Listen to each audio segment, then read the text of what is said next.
Today, I'm going to show you how we harvest our pumpkin seeds to grow our own pumpkins every year from the pumpkins we grew the year before. Come along, it's super easy. I'll show you guys how to do it.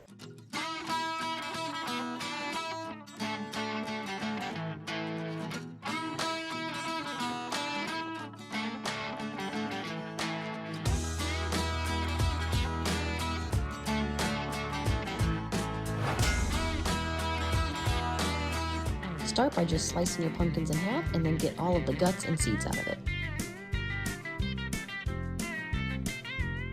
And make sure not to waste those beautiful pumpkins you just sliced in half.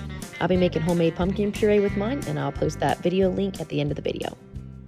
When you're done getting all the pulp, or the guts as I like to call it, out of your pumpkins, you're after this right here, the actual seed itself.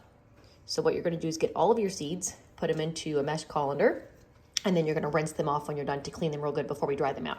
So you just kind of sort through all this stuff, make a pile of scrap, and then pick out all your seeds and put them in there. And with my scrap pile, I'm going to feed it to my chickens. Do not throw this stuff away. This is really high in nutrients, so you want that to go either to your animals that can eat them, or you want this to go into your compost pile.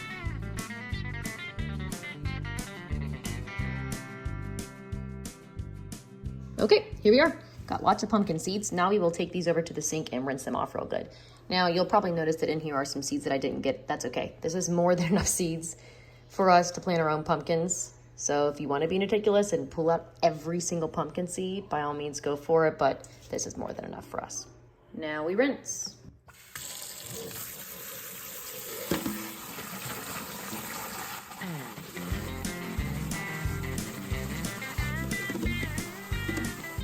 Then when you're done rinsing, you may notice that there's a couple hunks of pulp in there that some of your seeds might still be stuck to. No problem, push those puppies off.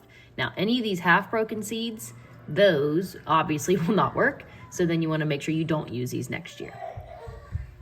Then all you're gonna do is get a regular hand towel from your kitchen, put it on your counter, cover it with some paper towels, and then you just take your seeds and you spread them out all over your paper towels, making sure that they aren't stacked together. If they're stacked together, they won't dry out properly, and then they'll end up getting moldy and you can't use them. So you wanna make sure they're all spread out evenly and not on top of each other. They can be touching, that's fine, just don't let them clump up.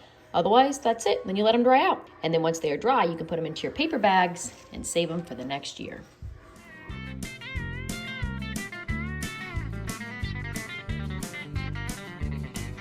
And just like that, we are done. Only took me about 10 minutes, and now we have hundreds of seeds. Now we're gonna let them dry out for the next couple of days, and then we'll check back in. Good morning. Sorry I'm being quiet because the kids are sleeping, but it's 3 days later and the pumpkin seeds are completely dried out. So now all you're gonna do is take your hand and kind of jostle them, and you'll notice that some are stuck. And it's really easy. All you do is kind of push on them and they will come off the paper towel. So you just go through and get them all unstuck, and then you will put them into a paper bag. I chose to recycle this one from good old Dunkin' Donuts. And you want to make sure that it goes into a paper bag so that the bag can breathe and it will not hold in moisture. Even though these are dried out, if you put them into a plastic bag and zip it shut, they still can hold in some moisture, and they actually will rot, and then they will not work. So paper bag for sure. And here we are, it's done. It's very therapeutic and fun to play with, oddly enough. Anyway, so then we just scoop them into our baggie.